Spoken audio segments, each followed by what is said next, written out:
बिस्मिल्लाहिर्रहमानिर्रहीम। अस्सलाम वालेकुम dear students, learn with Ali में आप सबको खुशामदीद कहा जाता है। आज की इस वीडियो में हम क्लास 8 के चैप्टर नंबर 13 प्रोबेबिलिटी की एक्सरसाइज 13.1 का क्वेश्चन नंबर 4 सॉल्व करेंगे। क्वेश्चन की स्टेटमेंट है, a spinner is marked with numbers from 1 to 16। What is the probability of getting a number part 1 which is multiple of 5, part 2 a prime number, part 3 an even number, part 4 an odd number, part 5 a square number। एक spinner है जिस पे 1 से लेके 16 तक number लिखे हुए हैं।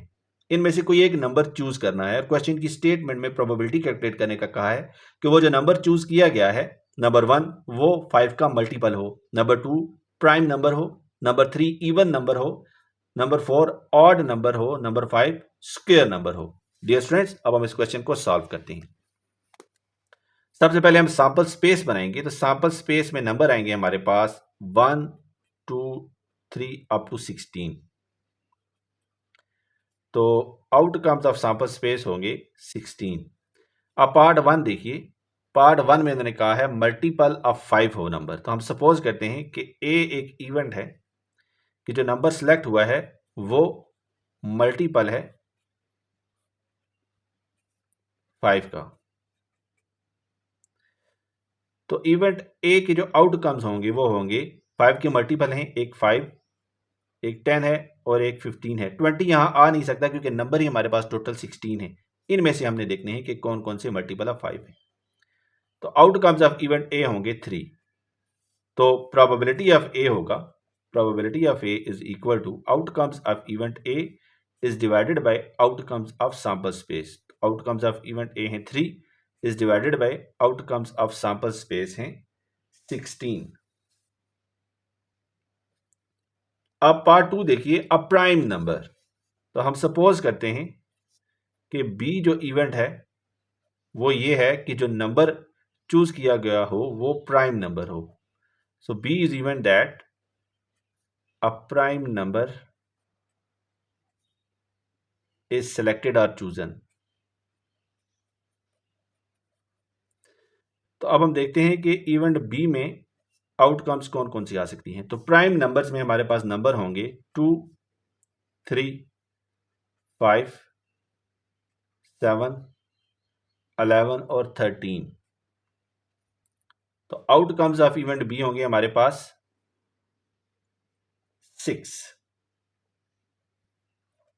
तो प्रोबेबिलिटी ऑफ बी हमारे पास होगी outcomes of event B is divided by total outcomes of sample space. ये बनेगा 6 इज डिवाइडेड बाय 16। इसको सिंप्लीफाई भी कर सकते हैं।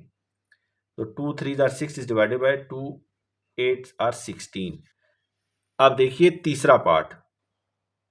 अब तीसरे पार्ट में इन्होंने कहा है एन इवन नंबर। तो हम सपोज करते हैं कि सी इवेंट है कि number chosen is N even number.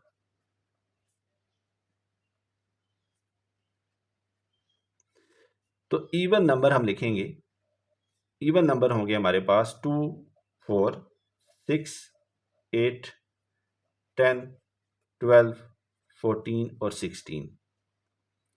तो आउटकम्स ऑफ इवेंट सी होंगे हमारे पास 8। तो प्रोबेबिलिटी ऑफ सी होगा outcomes of event C is divided by total outcomes of sample space. ये बनेगा 8 इज डिवाइडेड बाय 16। इसको सिंप्लीफाई करते हैं, 8 1 जार 8 एंड 8 2 जार 16। इसी तरह आप पार्ट 4 देखिए। हम इवेंट डी सपोज करते हैं कि number chosen is an odd number. Dear students, आप D is equal to an odd number भी लिख सकते हो, या फिर आप सपोज भी कर सकते हो कि let D is event that the number chosen is odd number. दोनों सूरतों में ठीक है। तो अब हम देखेंगे कि डी इवेंट में कौन कौन से आउटकम्स हैं। तो वो होगा 1 3 5 7 9 11 13 और 15। 15 से आगे नहीं जाएगा क्योंकि नंबर ही टोटल 16 है।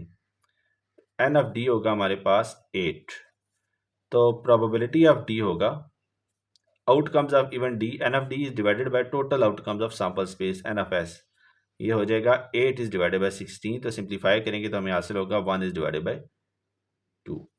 अब इसका लास्ट पार्ट देखें, fifth part, a square number. तो हम सपोज करते हैं कि ई एक इवेंट है कि वो जो नंबर चूज किया गया है वो है स्क्वायर नंबर।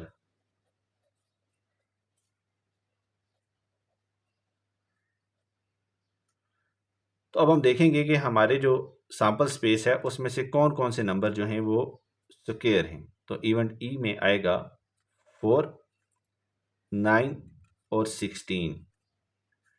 तो आउटकम्स ऑफ इवेंट ई होंगे 3। तो प्रोबेबिलिटी ऑफ ई हमें हासिल होगा outcomes of event E is divided by total outcomes of sample space. ये हो जाएगा 3 is divided by 16। Dear students, दुआ में याद रखिएगा। अल्लाह हाफिज़, अस्सलामु अलैकुम।